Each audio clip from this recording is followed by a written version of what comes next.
Hey, hey. Bienvenue à tous, bienvenue Jeff. Salut. Ça va mec? Ça va et toi? Non, mortel, mortel. Bon bah tout le monde, voilà, moi c'est Pierre Sarrazin, ici Jeff. Jean-François Guéret, enchanté. Et du coup, en fait on s'est rencontrés il y a une semaine ou deux. Ouais, une semaine, ouais, je dirais. Ouais. C'est ça. À une conférence. Et en gros, bah, depuis on a échangé, et là il est venu chez moi, on a beaucoup papoté et tout machin. Et j'aimerais vous le présenter, car c'est quelqu'un d'intéressant, qui a un projet intéressant.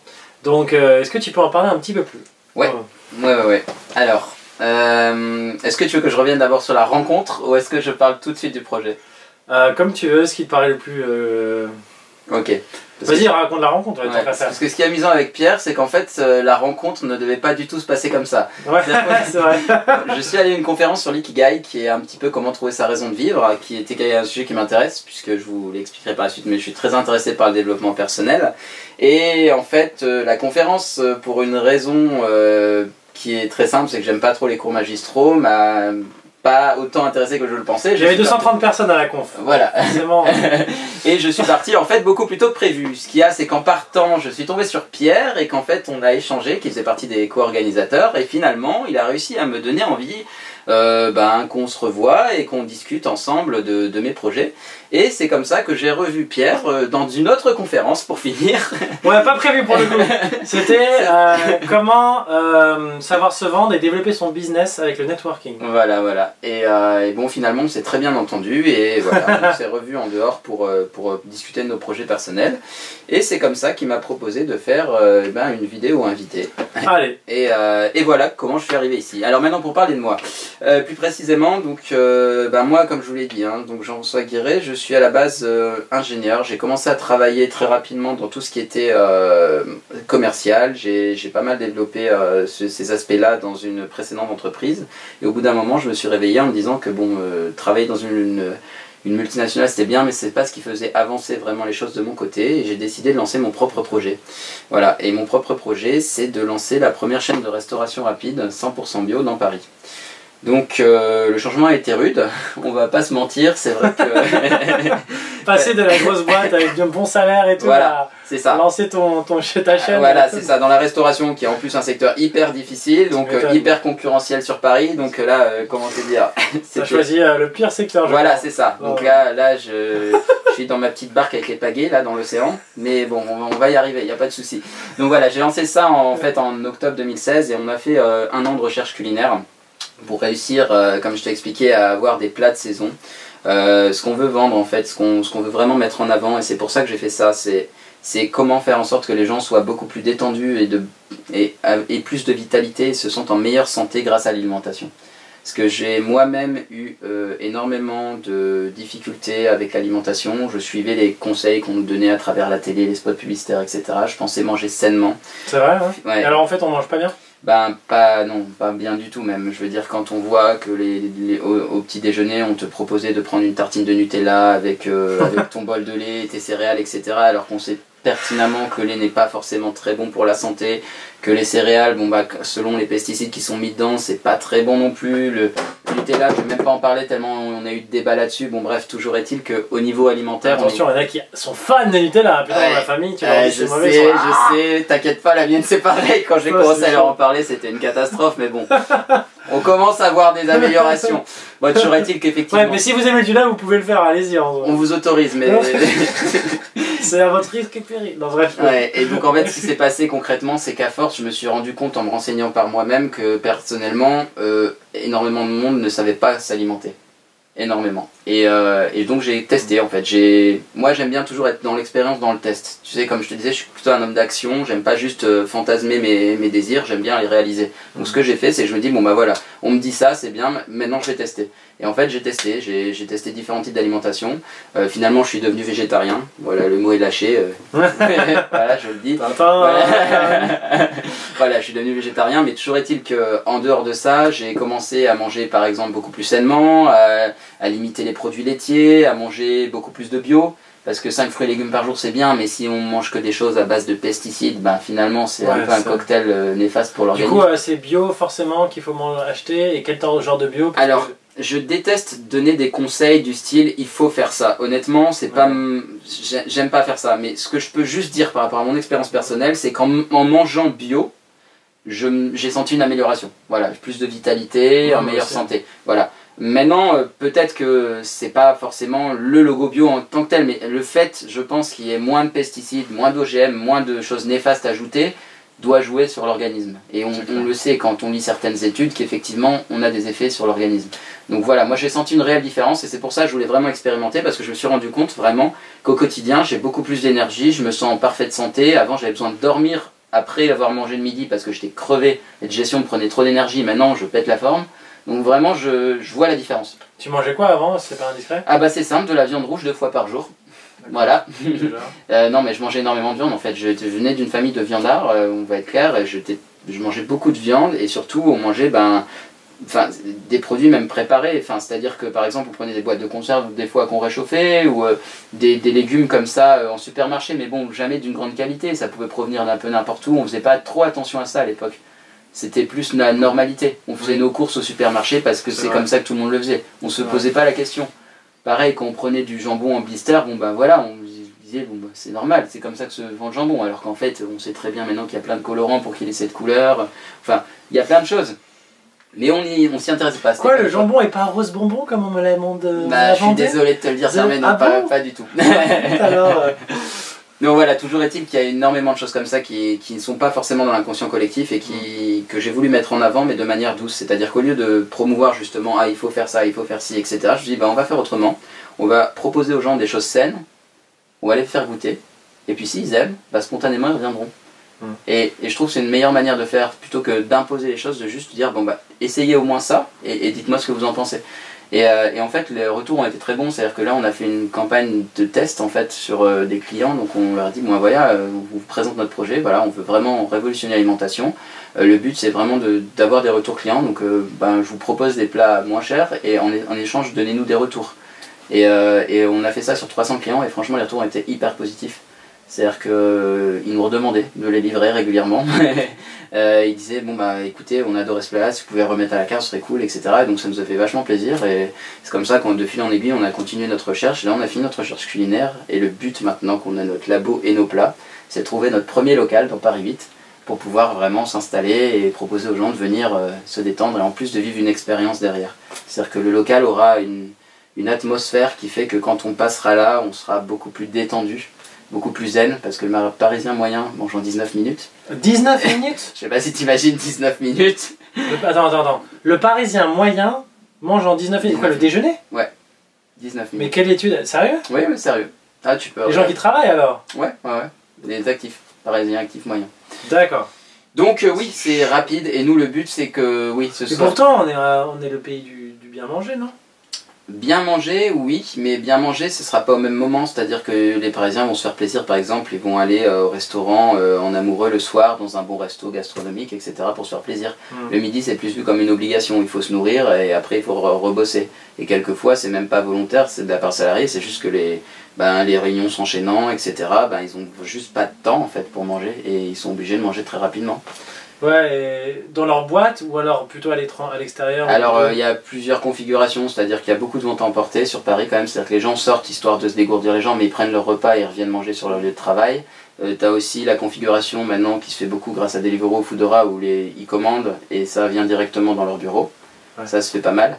Et on a encore des gens qui vont se poser quand même dans des restos le midi pour évacuer. Mais de manière générale, quand tu fais la moyenne de tous ces gens-là, on est sur 19 minutes. Donc tu vois, c'est quand même assez rapide.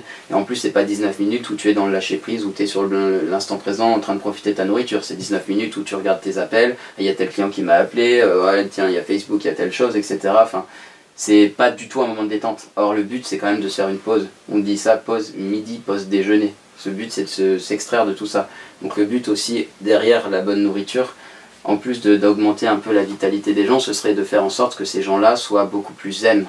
Que quand ils ressortent, ils se disent « Ah, on a quand même fait une vraie pause, on se sent mieux, on a envie de retourner bosser, on est beaucoup plus efficient, et on va y arriver quoi. » Parce que là, le problème, c'est que les gens ne font pas de pause. Et intellectuellement, le cerveau s'en rend compte. Et au bout d'un moment, le cerveau, si tu ne fais pas de pause, il est de moins en moins efficace en fait. Ça a été prouvé. Et c'est contre-productif. Donc le but c'est vraiment de se dire, Ok. allez, là le midi, on prend une pause. on Ok, s'arrête. alors concrètement, comment toi, dans ton projet actuel ou futur, tu arrives à faire en sorte que les gens prennent une pause? C'est quoi la sauce magique là? Qu'est-ce que tu vas mettre en place? Est-ce que. Je sais Ok. pas, enfin. Ok, alors, tu peux- comment, ouais. Alors, Parce que. bon, alors déjà, j'ai pas donné le nom, donc je vais donner le nom. Ce serait mieux, ouais. Voilà. C'est quoi, Ça s'appelle Horizon. Voilà. Donc, comment tu les. Horizon comme horizon? Horizon au singulier, Horizon. Ouais, ok. Voilà. Le site c'est horizon.bio. L'idée, en fait. Pourquoi le nom Horizon? Horizon, ben, pourquoi? C'est très simple. Moi, Horizon, ça m'évoque l'avenir, ça m'évoque la liberté, ça m'évoque m'évoque le changement, en fait. Et c'est vraiment ce que je veux porter, c'est-à-dire le changement. Un changement dans le futur qui soit positif, en fait. Et donc, voilà, c'est pour ça que j'ai choisi ce nom-là. Alors, l'idée, derrière, comment on va faire ça? Ben, on va le véhiculer grâce à, en fait, l'intérieur. C'est-à-dire que notre intérieur, ça a travaillé pour être vraiment ludique. Quand tu rentreras, ce sera quelque chose d'assez, je vais pas dire féerique, mais un décor qui va te projeter dans un peu ton âme d'enfant, tu vois. Tu vas rentrer, tu vas faire, ah tiens, ça je le vois pas ailleurs, c'est marrant. Tu vas voyager en fait en même temps. Et même si c'est juste le temps de faire la queue, ce voyage il est important parce que ça te coupe de ce que tu étais en train de faire et ça te permet de, toi, passer dans le plaisir plutôt que dans le devoir. Genre, il faut que je regarde mes mails, il faut que je fasse ci, il faut que je fasse ça. Là, tu rentres, tu fais, ah bah là je me détends. Je me détends parce que là je pense à autre chose, là je pense au voyage. Ah tiens, quand j'étais enfant, je faisais ce genre de choses. Voilà. Donc je peux pas trop t'en dire parce que le concept, on est en train de le mettre en place et on n'a pas encore le local, mais évidemment que je pourrais communiquer beaucoup plus dessus quand ce sera fait. Pas de souci. L'idée c'est vraiment ça, de faire voyager en fait le client pour faire en sorte qu'il soit mieux. Voilà. Qu'il vive un vrai moment. Et en termes d'alimentation, c'est quoi comme type de cuisine? Ça va être. Est-ce qu'il y a une façon de le donner qui sera différente ou je sais pas? Alors, excellente question. Donc nous on sera sur des plats du monde. Plats du monde, ça veut dire. C'est-à-dire qu'en fait on va te faire aussi bien des plats asiatiques que des plats du sud de l'Afrique. Sérieux? Que des plats français. Mais c'est pas hyper compliqué toutes ces cuisines? Alors c'est compliqué quand tu n'y connais rien, comme moi à la base. Par contre, ah ouais, t'es pas un cuistot à la base? Non, je suis pas du tout cuistot à la base. Comme je disais, moi je suis plutôt dans le business et le commerce, l'ingénierie. Mais par contre, je me suis entouré d'une personne géniale, Claire, qui est créatrice culinaire, qui elle a fait des stages de cuisine, qui a fait monter son propre traiteur, qui a pris des stages même de cuisine à l'étranger. Et qui elle sait très très bien faire les plats du monde. Donc l'avantage c'est que maintenant je te dis, on a des plats africains, on a des plats asiatiques, on a des plats français, on a des plats de partout. Et elle sait tout cuisiner quoi. Alors elle sait cuisiner beaucoup de choses. En fait elle sait tout faire, tout apprendre on va dire. C'est-à-dire que c'est des types de cuisine qui s'apprennent et elle apprend très vite et donc elle a réussi à faire des choses très intéressantes et à travailler les saveurs. Et est-ce que par exemple vous projetez vous êtes déjà en train de mélanger des saveurs par exemple, je sais pas, n'importe quoi, hein, mais un nem avec un mafé et un croque-monsieur. Enfin non, c'est un peu nul mon idée, mais... Alors, nul je dirais pas ça, mais disons que on va éviter de mettre tout ça dans le même plat, parce qu'on le vendra jamais. Là, j'ai fait ça capote direct. Mais par contre, ce qui est sûr, c'est qu'effectivement, comme tu disais, mafé, par exemple, on a du poulet mafé qui est très bon, qui a été noté avec une note moyenne de 9 sur 10 par les clients, parce qu'en fait, on faisait des fiches de dégustation et les clients nous donnaient leur retour. Ouais, d'accord. Voilà, et on a fait des petits panels dégustation comme ça qu'on organisait dans Paris, on invitait une dizaine de personnes, ils nous donnaient leur retour et ça nous permettait d'avoir des notes moyennes sur les plats. Et celui-là a été très apprécié, donc on l'a mis à la carte. Donc effectivement, on aura du poulet mafé, croque-monsieur non, mais on aura un burger maison qui sera un peu plus travaillé que ce qu'on a l'habitude de voir. Et on aura le troisième qui a dit, oui, alors pour les nems, nous on a ce qu'on appelle les rouleaux d'automne. C'est-à-dire que plutôt que faire des rouleaux de printemps, on s'est dit, bah, ce serait bien de proposer des rouleaux d'automne avec les produits d'automne. Ah, en fait, donc c'est quand même pas la même chose. Non, c'est pas du tout la même chose et franchement, je te conseille de le goûter parce que sérieusement, pour avoir goûté énormément de rouleaux de printemps, les rouleaux d'automne sont vraiment surprenants. Enfin, en termes de goût, on a mis des choses qu'on met pas habituellement dedans. Je veux pas spolier le truc, donc je veux pas trop en parler. Oh, teasing, suspense ça. Mais tu peux voir sur le site, ils sont en photo et franchement, donc tu as une petite idée de ce qu'on met à l'intérieur quand même. C'est intéressant en fait. Nous, c'est vraiment ça qu'on veut, c'est rétablir le goût en fait. Parce que tu as beaucoup de biomarketing actuellement. Tu as plein de chaînes qui se développent, des concepts fast casual où ils travaillent sur le healthy. Mais healthy, ça veut pas dire bon. Et moi j'ai goûté des choses. Ça veut dire ça. Hein, voilà. Ouais, pardon, ça c'est mon défaut. Quand tu bosses en entrepreneuriat, t'es très English. Et en fait, le truc, c'est qu'on s'est rendu compte que healthy, bah, des fois ça voulait dire boulgour carotte et puis point quoi. C'est healthy, ok. C'est sain. C'est sain. Ouais, c'est sain, pardon, excuse-moi, je vais me forcer. C'est sain, mais derrière, t'as pas forcément le wow, tu vois, le plaisir en fait. Et nous, on veut plaisir d'essence. nous, on veut rétablir le plaisir dans le goût dans ce que tu manges, même dans le plaisir visuel. Le but c'est que ce soit sain mais que ce soit bon aussi. Tu vois, parce que si tu fais que des choses saines, au bout d'un moment les gens en ont marre. Même si ils vont aller se taper un McDo pour se faire plaisir. J'ai remarqué, moi, franchement c'est même moi, genre dans ma vie ça fait peut-être 2 ans que je mange 80% de bio. En tout cas quand j'achète 80% de bio. Le maximum, voire 100%. En fait, je mange pas bio quand je suis à l'extérieur ou en soirée ou tout, parce que là c'est plus dur de. Voilà. Et je m'en rends compte que tu vois, il y a des moments quand tu manges que des carottes râpées ou des carottes crues, des tomates, des trucs comme ça. Il y a des moments où tu as envie de bonbons. Ça m'arrive d'avoir des envies de bonbons. Exactement. Et je vais acheter des Haribo. Et c'est humain. Et c'est humain, c'est normal. Parce que, en fait, à partir du moment où tu te prives, mais que tu retrouves pas le goût, donc tu te prives vraiment, parce que pour le coup tu dis c'est mieux pour moi, et ben ce goût, tu vas avoir ce plaisir, tu as besoin de le retrouver, c'est normal. Et donc le but, nous, c'était d'allier les deux, d'avoir, ok, c'est sain, il y a du goût, il y a des choses qui sont saines pour mon organisme, qui vont me donner de la vitalité, mais à côté de ça, c'est bon aussi. Et du coup, je me fais quand même plaisir en y allant, tu vois. En mangeant, par exemple, mon poulet mafé, je vais être, trop bon. En mangeant le cheesecake maison lemon curd, je vais faire, waouh, trop bien, je mange ça, je mange plus autre chose, quoi. C'est vraiment cet aspect-là qu'on a travaillé. Waouh, ok. Donc, de la nourriture saine, plein de cuisine du monde avec des mélanges improbables, potentiellement, et le fait que ça soit bon à manger, soit agréable à regarder, qu'il y ait du plaisir, que ce soit ludique. Ouais, c'est ça, exactement, exactement, c'est ça. Ok. Et ça fait combien de temps que tu as lancé ça? Alors, 1 an et 3 mois. On a mis 1 an pour faire la recherche culinaire parce qu'il fallait faire en fonction des saisons, avec les produits de saison. Donc, ah oui, parce que c'est vraiment c'est une saison à chaque fois. Ouais, vous achetez où vos aliments? Enfin, parce que pour que ça soit vraiment sain, il faut que ce soit local. Alors local, pas forcément, parce qu'on va pas se mentir, de la mangue locale, j'en ai pas encore trouvé. Ah bon? Mais par contre, bio, oui, c'est sûr. Et du coup, c'est vrai que ça limite un petit peu. Et c'est pas toujours évident parce que le bio, t'as des aléas dans les productions. C'est l'inconvénient des non-super productions, c'est que des fois, t'as pas le produit que tu veux. Donc, oui, c'est-à-dire ils plantent et finalement ça voilà, c'est ça. C'est la nature qui fait son truc. Exactement. Okay, bon. Donc il faut savoir l'accepter, savoir réagir, avoir des plans B. Sur certains plats, on a plusieurs versions justement au cas où. Mais voilà. C'est possible qu'à part un fournisseur, enfin quelqu'un qui vous achetez de la nourriture, vous dit là j'ai plus de carottes, c'est mort, pendant 2 semaines j'en ai plus, un truc comme ça. Récemment on a dû transformer par exemple des pêches en Rencode, par exemple, des choses comme ça. Bon ouais, non mais parce qu'en vrai il y avait plus ce qu'on voulait en pêche, c'était pas bon et du coup, enfin pas bon, c'est exagéré, mais disons que c'était pas ce qu'on voulait mettre en avant.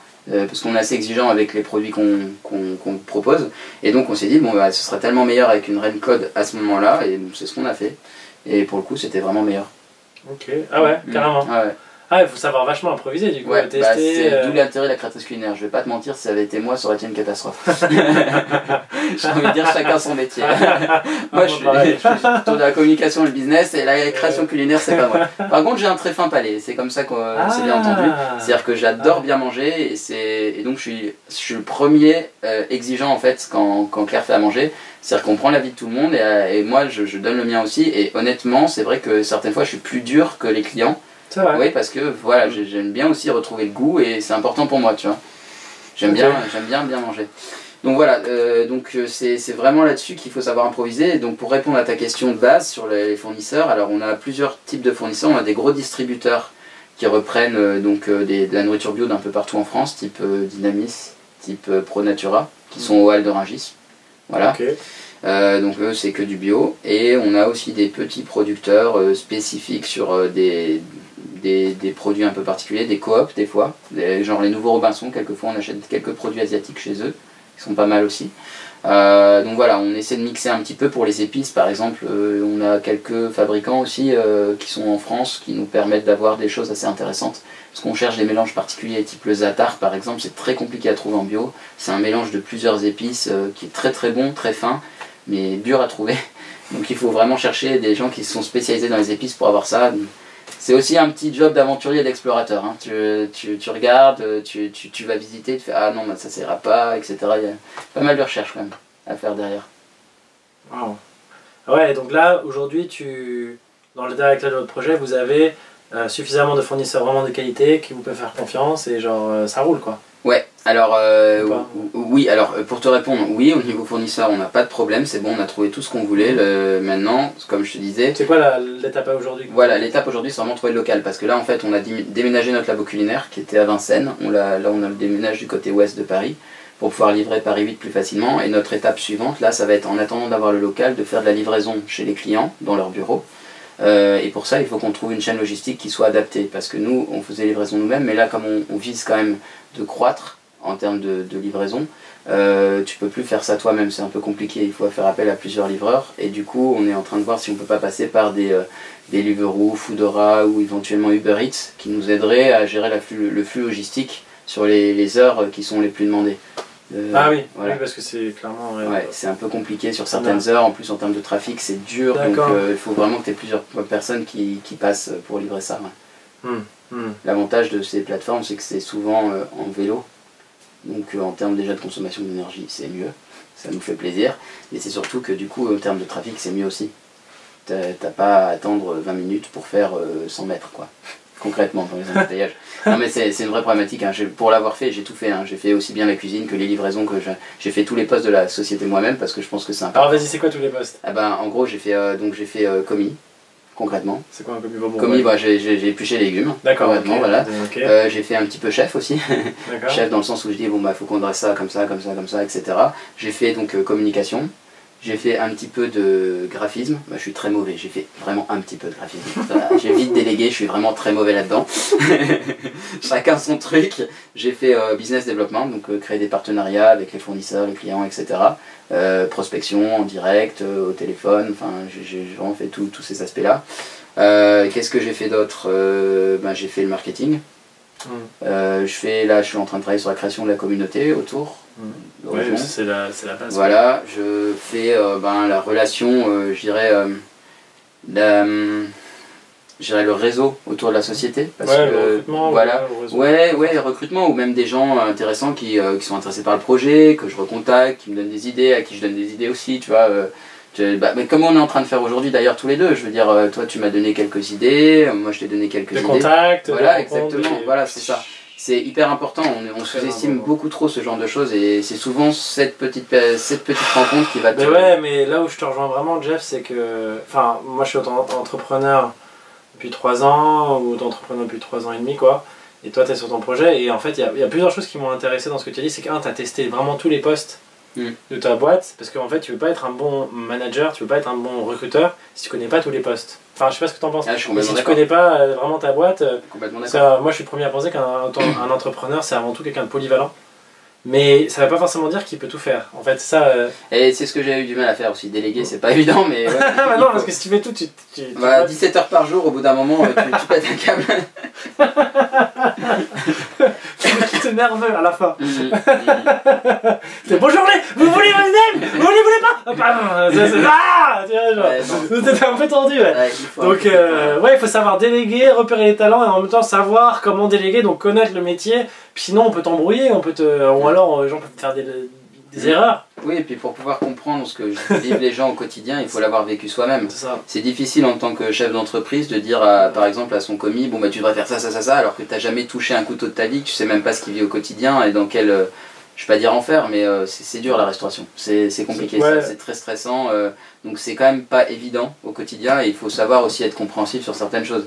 Tout peut pas toujours se passer comme prévu et il faut prévoir. Le but justement quand tu as fait toi-même cette chose-là, c'est de prévoir les à côté et ce qui peut arriver. Toi, dans ta tête, tu gardes une marge en te disant, bon bah voilà, c'est pas toujours noir ou blanc, il faut savoir aussi se dire, bon bah si jamais ça merde, et ben on a ça comme plan de secours. Et ça, tu peux le faire que si toi-même tu as été dans le job, parce que toi-même tu sais ce qui peut arriver en cas de problème, et donc tu peux anticiper. Si tu l'as jamais fait, ben c'est un peu compliqué, au début tu te casses un peu les dents. Je dis pas que c'est infaisable, mais tu vas te casser les dents au début.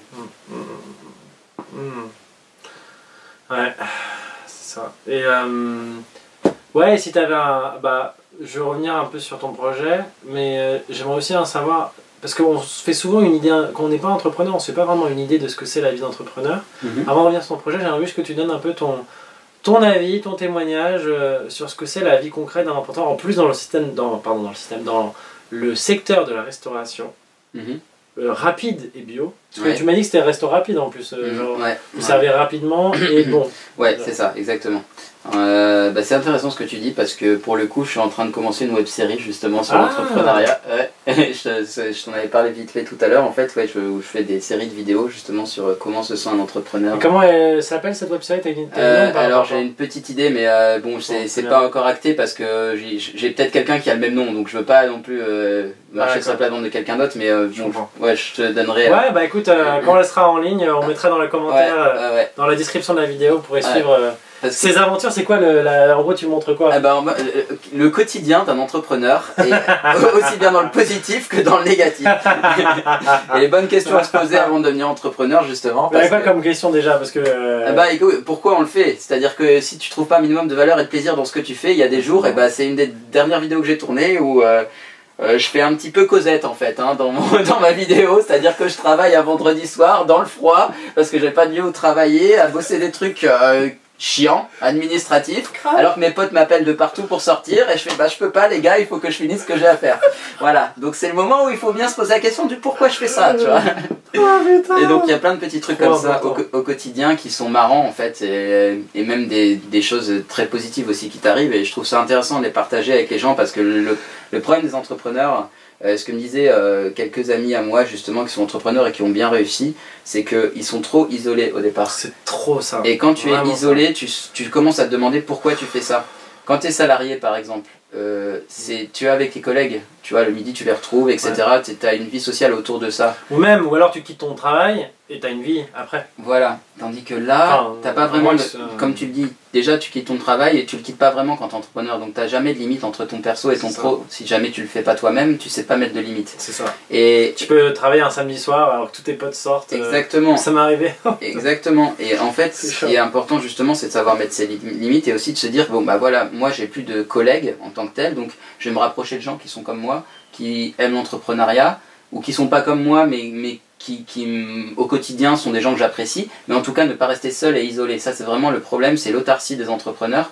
Et je pense que perso, si je devais refaire mon parcours, je pense qu'au départ, j'ai été trop isolé, beaucoup trop isolé. Il aurait fallu que je sois autour de gens dès le départ qui m'auraient peut-être plus encouragé, plus boosté, qui m'auraient peut-être fait gagner du temps sur certaines choses.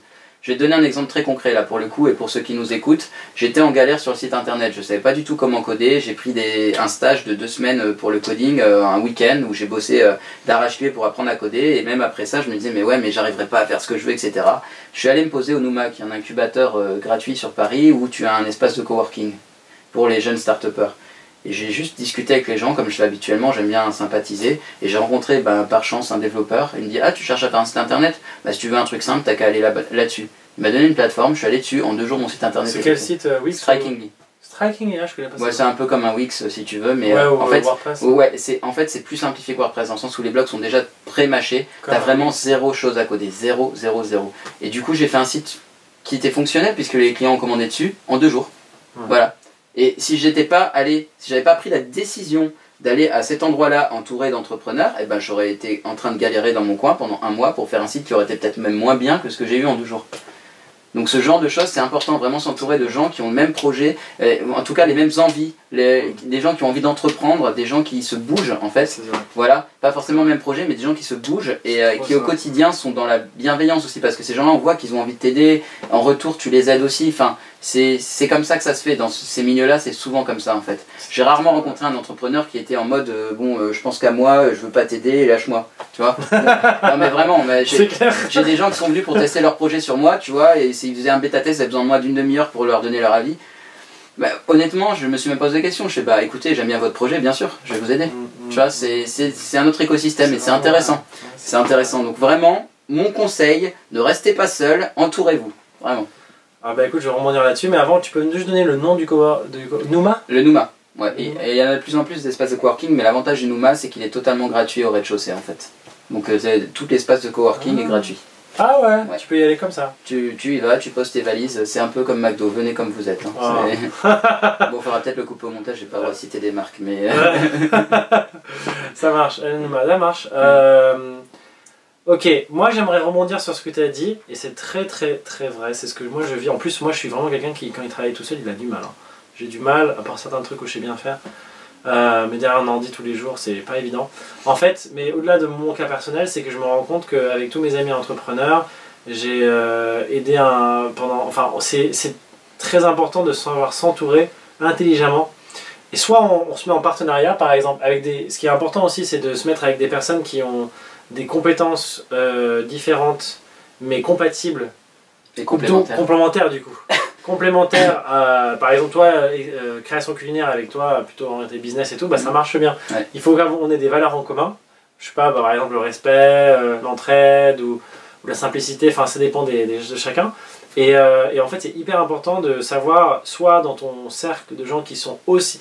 Soit ils co-créent avec toi un projet et ils t'aident à bosser, soit ce sont des gens qui ont leur propre projet, mais vous réunissez, on se réunit, par exemple, on appelle ça des masterminds, où tu as des amis entrepreneurs, il y en a qui aident les gens à trouver leur zone de talent unique, il y en a une autre, elle est formatrice à son compte, et un autre, c'est un coach en séduction à son compte, une autre personne, c'est quelqu'un qui est vidéaste, une autre personne, c'est coach sportif, enfin bref, on se réunit, et en fait, on s'entraide.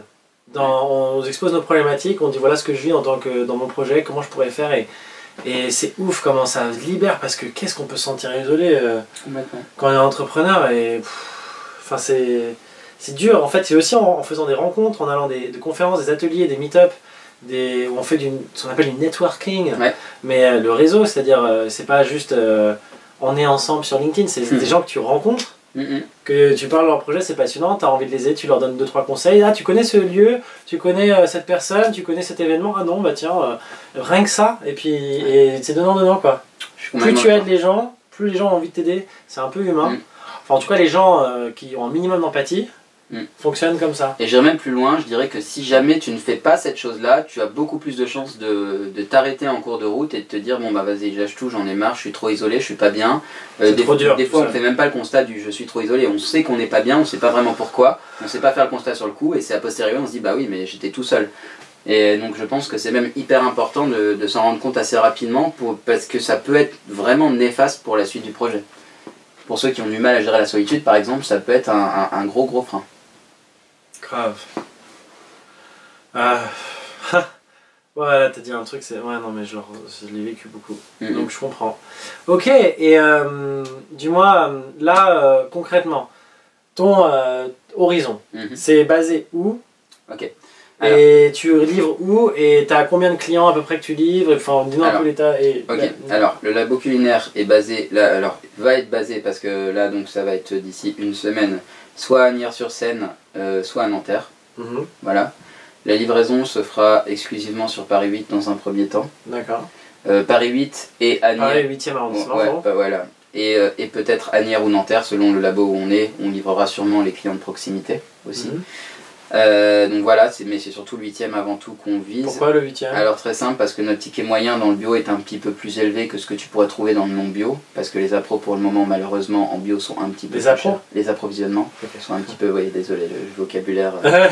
C'est le jargon technique, approvisionnement bio. Ouais, donc les appros sont beaucoup plus chers en fait pour le moment dans le bio que dans le non bio, donc on est un petit peu plus cher, mais on a essayé de garder vraiment un bon rapport qualité-prix. Typiquement pour un plat plus dessert, on va être autour de 13 €. Ça va, ouais, ce qui se fait actuellement dans des franchises comme Exquis et Cochin par exemple, qui sont pas tout à fait bio, qui sont sains mais pas forcément bio, donc on essaie quand même de rester raisonnable, c'est le but. Bah dessert, ouais, genre pour quoi comme plat typiquement tu pourras avoir ton poulet mafé plus un fondant au chocolat pour 13 €. D'accord. Voilà. Et le fondant, kiwi persil qu'on fait, je te le conseille.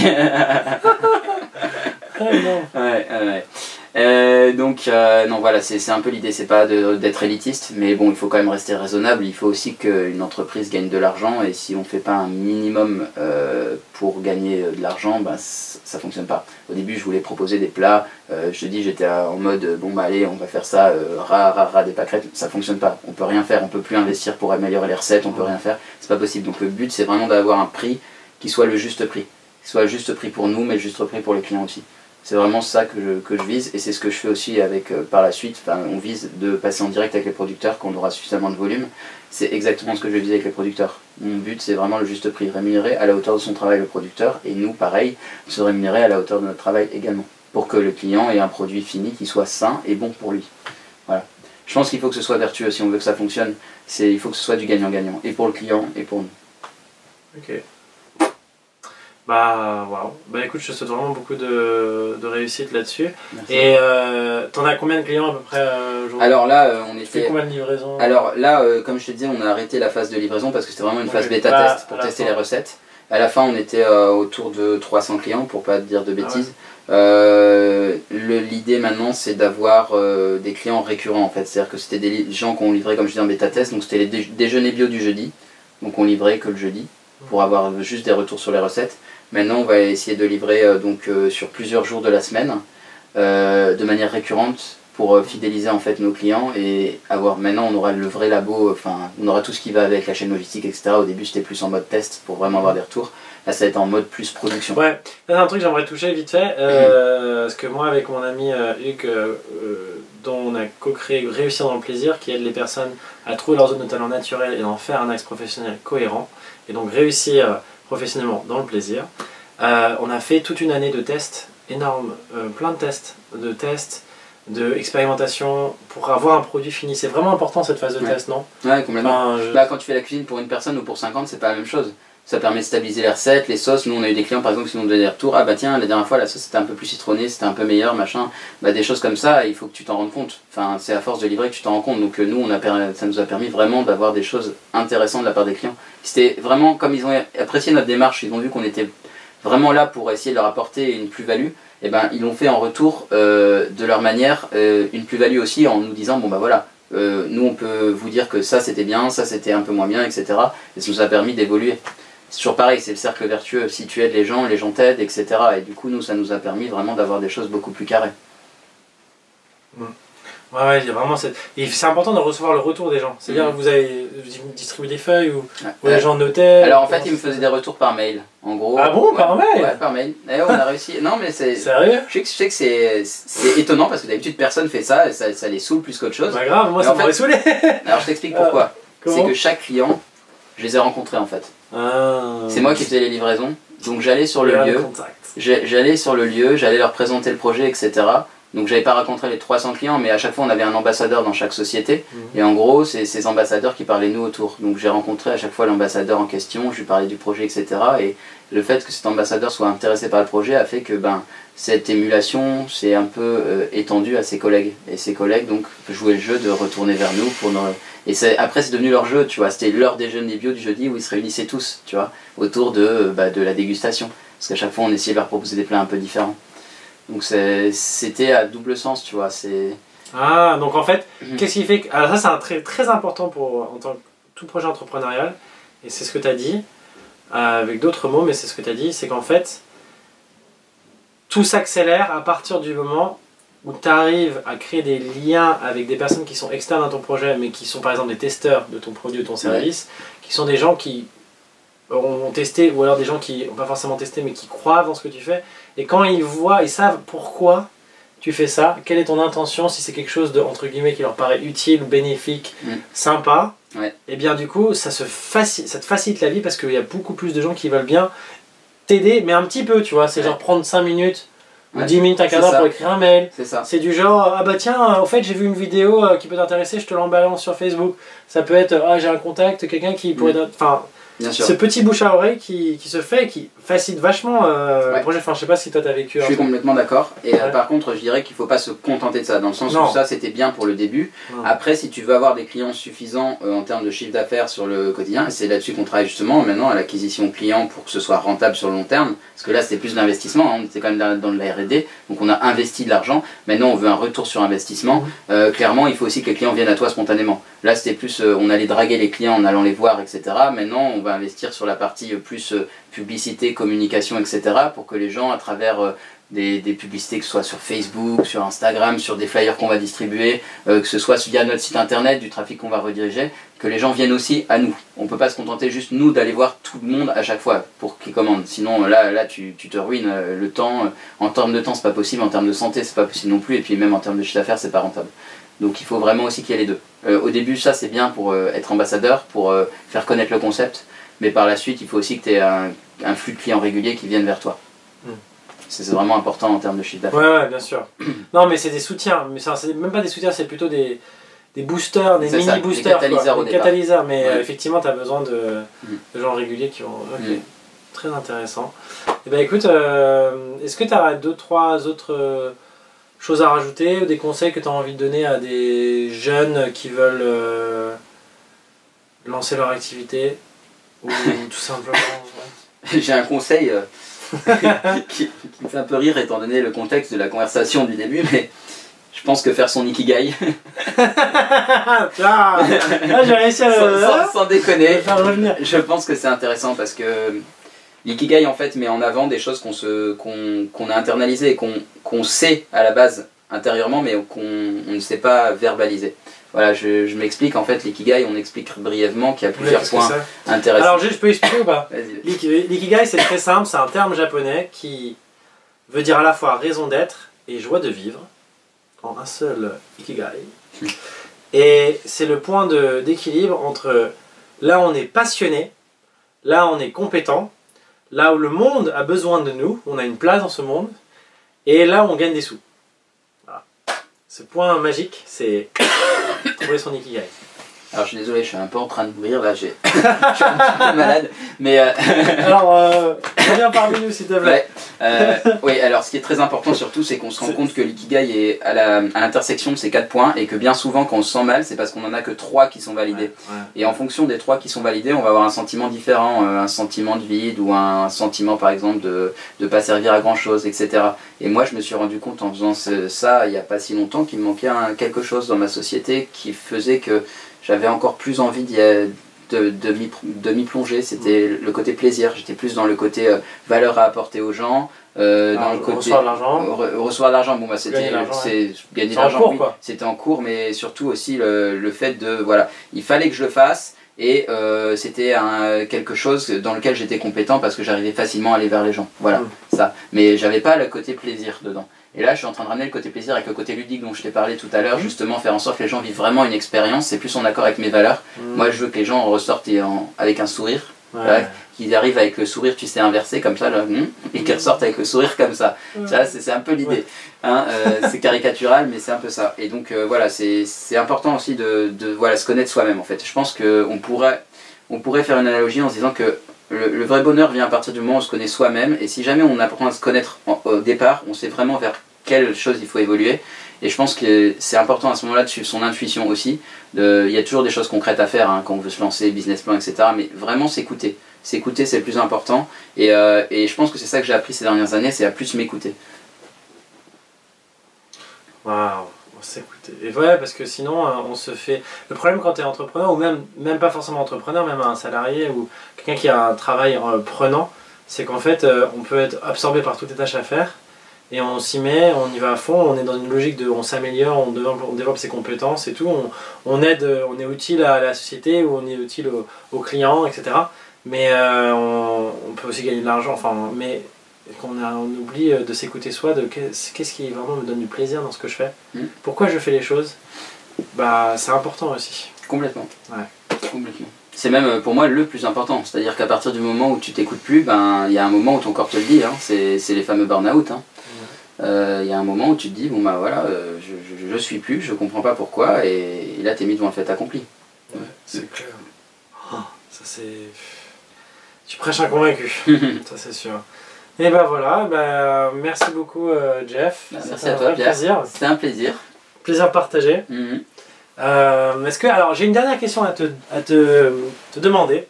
Et c'est ce que je compte demander à chaque interview à la fin. C'est une question toute simple, je ne l'ai pas préparée celle-là. Hein. Ce sera de l'impro.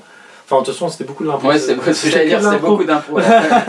Mais ok, là on est sur le net. Donc cette vidéo a le potentiel de rester pendant des années, voire l'éternité. Enfin on verra, mais en tout cas longtemps. Ouais. Quel est le conseil, si tu as une chose à dire aux jeunes générations du futur, ou même les jeunes générations de maintenant, qu'est-ce que tu aurais un truc à leur dire, comme un message, tu sais, comme une bouteille à la mer, que tu envoies à ceux qui un jour pourraient te regarder dans 20 ans, dans 10 ans, dans 5 ans, dans même plus loin. Ok, très simple. Ne laissez pas les autres vous dire ce que vous avez à faire. Sincèrement. Okay. Parce que on se rend pas compte au quotidien du nombre de personnes qui, et elles-mêmes ne se rendent pas compte à quel point elles peuvent être toxiques, en fait, en donnant des phrases préformatées qui ont été héritées de leur génération précédente, parce que tu devrais faire ça, c'est comme ça qu'il faut faire, travaille pour être comme ça, tu auras une bonne situation, etc. Et ils se rendent pas compte à quel point ça peut être du poison qu'ils instillent dans les veines de certaines personnes qui ont au départ une vision totalement différente de la vie, qui ont des super projets, des super talents, une envie de créer incroyable. Et en fait, dès l'école même, dès l'école, hein, on commence à leur casser cette envie en fait. Et ça, je trouve ça dramatique parce que ces gens-là pourraient devenir vraiment des diamants purs dans leur domaine. Et au final, ça va être, je sais pas, ça va être un... J'ai rien contre le quartz, mais pour la comparaison, ça va être un quartz dans un autre domaine, quoi. C'est-à-dire une pierre beaucoup moins brillante, beaucoup moins...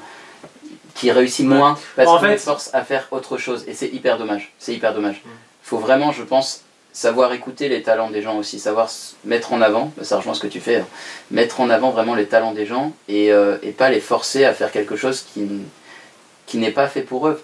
Alors je dis pas qu'il faut laisser faire n'importe quoi, évidemment il y a un minimum, c'est important d'aller à l'école par exemple, si demain il y a un enfant qui dit ouais non moi j'ai envie de m'amuser tous les jours, bon ok, il y a des choses à faire, mais je pense que c'est quand même important d'essayer d'être dans l'écoute active et bienveillante, et on n'est pas encore assez, je pense. Sur les envies, les passions, les compétences des jeunes. Des jeunes de manière générale. Enfin, personnellement, moi j'ai pas commencé à me poser la question de ce que je voulais faire avant d'être dans le milieu actif, enfin, 23 ans, je trouve ça dramatique. J'aurais tellement aimé rencontrer des entrepreneurs quand j'avais 15 ans, mais ma vie aurait peut-être été complètement différente. En mieux, en moins bien, je sais pas, mais ça m'aurait éveillé à quelque chose. Le problème, c'est que c'est pas encore de plus en plus maintenant. Mais c'était à l'époque, en tout cas, je parle comme un vieux, je suis désolé, mais à mon époque, c'était pas comme ça. Et c'était toujours, bon bah voilà, il faut être bon là-dedans, il vaut mieux faire une classe S parce qu'après tu auras plus d'opportunités, après école d'ingénieur c'est bien, etc. Tu vois. On était sur des rails en fait. On n'était pas ouvert à d'autres possibilités. Il y avait un chemin. Et ça, je trouve ça hyper dommage. Donc voilà, si j'avais un conseil à mettre, bon alors c'était pas une phrase, c'était un paragraphe, mais ce serait ça. Eh bien bravo Jeff. Merci. Très belle parole. Suivez-le, Horizon, resto bio, ouais. Bon, sain, plaisant, ludique, livraison et puis bientôt un lieu sur place, je te l'espère. Horizon.bio sur internet. Voilà. Merci Pierre. De rien, avec plaisir. À bientôt. Ciao.